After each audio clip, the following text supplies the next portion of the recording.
Specially अगर wife नाराज हुई, let's say, oh my God, alternatives will never let you invest in your relationship. आपने उससे connect किया, वो आपसे कनेक्ट हुआ। किसी भी रिलेशनशिप का जब आगाज होता है ना, आपको एक और नशा लग जाता है जो बहुत खतरनाक है कि मैंने एक सैड सॉन्ग लगाया ना, जैसे ही मैं अपनी बीवी को विलन बना दूंगा। अगर हमारी पसंद मिलती है ना, हमें लगता है बेस्ट पार्टनर। अगर आप एक दूसरे की नीड्स, वो इमोशनल भी होती हैं, वो सेक्सुअल भी होती हैं, वो फाइनेंशियल भी हो सकती है, तो उसके पास ऑप्शंस हैं। वो जो एक फीलिंग ऑफ एक्साइटमेंट होती है ना, rush. Assalamualaikum Ali, welcome to Heart with Syed Ali Haider, my favorite. Thank you so much for joining us. आपका बहुत शुक्रिया, thank you so much for inviting me. Ali, you talk a lot about relationships. You're an expert. You've been counseling people, helping everyone. तो मेरे कुछ सवाल थे जो मैंने कहा कि मैं आपसे पूछूं। सबसे पहला मेरा जो क्वेश्चन है आपसे, I am gonna ask you कि आजकल देखा जा रहा है, लेटली जो मैंने एक चीज़ ऑब्जर्व की है फॉर द पास्ट 1.5-2 years, हर दूसरा बंदा देयर इज़ अ नीड कि हर बंदे को आके बताना पड़ रहा है कि आपने अपने रिलेशनशिप्स पे किस तरह काम करना है। एक कपल जो है, एक मियाँ बीवी जो हैं, उनको ये समझाना पड़ रहा है कि जी अगर आपका मियाँ इधर उधर जा रहा है तो उसके पीछे आपकी क्या गलतियाँ हैं, आपको क्या करना चाहिए है, किस तरह है इनफिडेलिटी को किस तरह कंट्रोल करें, ये करें वो करें। आपका इस पर क्या टेक है? देखिए, सबसे पहले तो जानने की जरूरत है कि ऐसा हो क्यों रहा है। Like it is not the first time कि मियाँ बीवी में प्रॉब्लम हुआ हो, पहले भी होता था। आपके पेरेंट्स, हमारे पेरेंट्स, वो भी झगड़ते थे और मुझे याद है कि बहुत बड़ी बड़ी लड़ाइयाँ होती थी। जो लोग देख रहे हैं, आई एम श्योर वो भी रिलेट करेंगे कि उनके पेरेंट्स ने भी झगड़ा किया है। ऐसा भी होता था, बल्कि आई गेस हमारे ये साउथ एशिया में ज़्यादा होता था कि बीवी रूठ के मैके चली गई, ऐसा होता था। अब शायद ये कम होता है। अब अगर वो रूठती है तो फिर चली जाती है फिर वो मैके नहीं जाती है। सो वो बीवी रूठ के मैके का, उसका मैके चले जाना। अब वो जा कहाँ रही है? उसके पास अवेलेबल ऑप्शन क्या था कि वो अपने घर वालों के पास जा रही है, वो उनके पास जा रही है जो कि 80% चांसेस हैं कि वो उसको सिचुएशन को एक्सप्लॉइट नहीं करेंगे। वहां पे उसके कौन है? बाप है, माँ है, बहन है, भाई है, जो समझाएगा कि चलिए उसकी अगर 4 गलतियां थी, 2 गलतियां तुम्हारी भी थी। वो उसको आहिस्ता आहिस्ता काम डाउन करेगा। इजी ही और she will bring her to calmness. अब क्या है, उसके बाद हस्बैंड को एक जतन करना पड़ता था, जिसे कहते हैं ना, वो मनाने गया है मैके में। exactly, अब वो एक एफर्ट थी उसके पीछे। He has to come up with an apology, he has to come up to make it up to her. कुछ नया, या कोई गिफ्ट खरीदता जाके, या फ्लावर्स खरीदता, या कुछ ऐसा करता। और इस दौरान वो इन कांटेक्ट रहता अपने ससुराल वालों से, लड़की के माँ बाप से। तो एक तो उसका अपने ससुराल वालों से राब्ता खत्म ना होता, उनके साथ भी एक रिलेशन बना रहता। ठीक है। दूसरा, अब वो जब एफर्ट कर रहा है, लड़की को बड़ी मुश्किल से मना के वापस घर लेके आ रहा है। तो जो चीज आपको मुश्किल से हासिल हो और दोबारा हासिल हो बहुत मुश्किल से, आप कदर करते हो। तो उसमें 2-3-4 साल निकल जाया करते थे। So true. अब क्या हुआ है? अब ये हुआ है जी कि यहां पे कोई एक नाराज हुआ, स्पेशली अगर वाइफ नाराज हुई, लेट्स से, तो उसके पास ऑप्शंस हैं। अवेलेबिलिटी ने, मैंने अपने से कई गुना सीनियर जो हैं रिलेशनशिप काउंसलर्स या एक्सपर्ट्स, उनके मैंने पॉडकास्ट सुने हैं। I adore Sadia psychology. वो कहती हैं कि बेसिकली जो इतनी ज्यादा अवेलेबिलिटी और ऑप्शंस और अल्टरनेटिव्स है ना, alternatives will never let you invest in your relationship. That's so they true. they will always keep you busy. होता क्या है, लड़ाई झगड़ा या ब्रेकअप, ये आपको पेन देता है। पहले ना आप उस पेन को फील करते थे। Oh yes. राइट? Yes. अब क्या होता है, अब इंस्टेंट पेन रिलीवर चाहिए, इंस्टेंट पेन किलर चाहिए। You will start instantly dating app. Availability है ना। अच्छा, वहां पर भी कोई आप जैसे ही दिल जला है, जिसको इंस्टेंट रिलीफ चाहिए। आपने उससे कनेक्ट किया, वो आपसे कनेक्ट हुआ। ठीक है। उसके बाद उसमें आपको एक और नशा लग जाता है जो बहुत खतरनाक है, वो है नोवेल्टी का। ये नोवेल्टी क्या होती है? किसी भी रिलेशनशिप का जब आगाज होता है ना, जब स्टार्ट होता है, वो जो एक फीलिंग ऑफ एक्साइटमेंट होती है ना, the rush, where you get to know the stranger and that stranger get to know you. You let her explore yourself, or you let him explore you, or you explore the other person.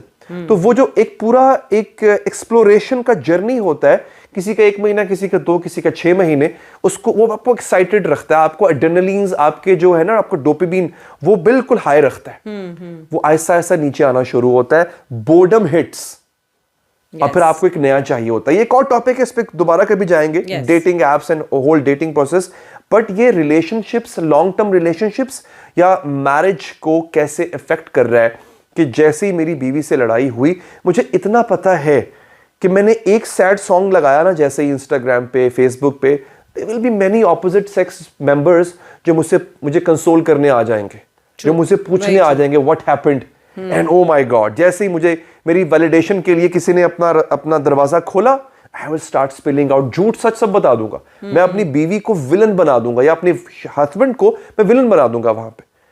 अब क्या हो रहा है, मुझे वो जो effort करनी थी ना अपने आप को बेहतर करने की और रिलेशनशिप को बचाने की, मुझे जो वैल्यू एडिशन करनी थी अपनी पर्सनैलिटी में, मैंने वो की नहीं। क्यों? मेरी फ्लॉड पर्सनैलिटी को कहीं और से वैलिडेशन मिल गई। You've been entertained by the other person. Other person instantly, despite the fact that I'm lacking many things. Obviously, if I'm lacking something that has contributed to the Argument, rift, yes. the argument or the rift or whatever happened between me and my wife, तो मैंने उसको address तो किया ही नहीं, क्योंकि वहां पे मैंने अपनी ईगो को इस्तेमाल किया। ठीक है, फॉर एग्जाम्पल, हस्बैंड से अक्सर जो शिकायत लड़कियों को रहती है वो रहती है कि हस्बैंड इज साइलेंट, बात नहीं करता, शेयर नहीं करता, एक ही दिन बॉम्ब फोड़ देता है, हफ्ते 10 दिन के बाद बताते ही नहीं कि उसको प्रॉब्लम हो रहा था किसी खास चीज से। या वाइफ से ये शिकायत रहती है कि वाइफ बहुत ज्यादा नैगिंग करती है, राइट? True. अब ये कह लें कि इसको मैं पर्सनैलिटी फ्लॉ नहीं कह सकता, but your partner is not comfortable with this attitude of yours. छोटे छोटे इश्यूज हैं जो कि बहुत इजीली आई बिलीव एड्रेस हो सकते हैं। Yes. लेकिन मैं उस पे काम क्यों करूं जब उन इश्यूज को एड्रेस किए बगैर मुझे कहीं और से वैलिडेशन मिल जाएगी? तो मैं तो नहीं करूंगा ना। सोचो अब हो ये रहा है कि हम अपने रिलेशनशिप्स पे इन्वेस्ट नहीं कर रहे, खुद को अपग्रेड नहीं कर रहे for the needs of our partner. देखें, पार्टनरशिप जब आप चूज करते हो ना, स्पेशली फॉर दोज, मैं उनसे एड्रेस करूंगा जो लोग अभी एंटर हो रहे हैं किसी रिलेशनशिप में, अभी अभी हुए हैं। If you are able to cater the needs of each other, yes, then you are going to make a perfect match. That हम is गलती so कर जाते हैं if our likes are alike. अगर हमारी पसंद मिलती है ना, हमें लगता है बेस्ट पार्टनर है। नहीं, ऐसे नहीं होता। वो तो अच्छे दोस्त भी हो सकते हैं आप।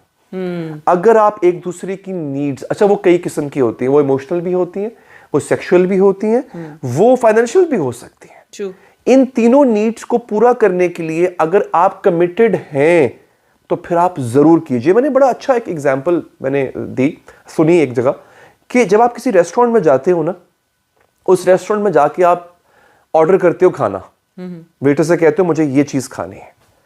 अगर वो कहता है कि उसके पास मेन्यू में ये चीज नहीं है, आप क्या करोगे?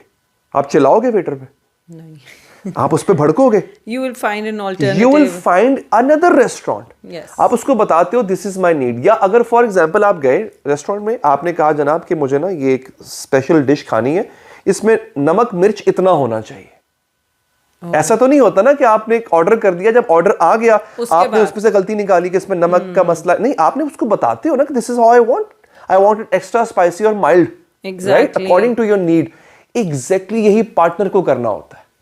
आप अपनी नीड्स के बारे में सबसे पहले तो वोकल हो जाए, आप बताएं this is what I need in a relationship. आपका वेटर भी आपसे पूछता है कि सर क्या चाहिए, आपको क्या पसंद है, किस तरह का पसंद है, किस तरह का खाना पसंद करेंगे, मीडियम, वेल, रेयर, व्हाटएवर।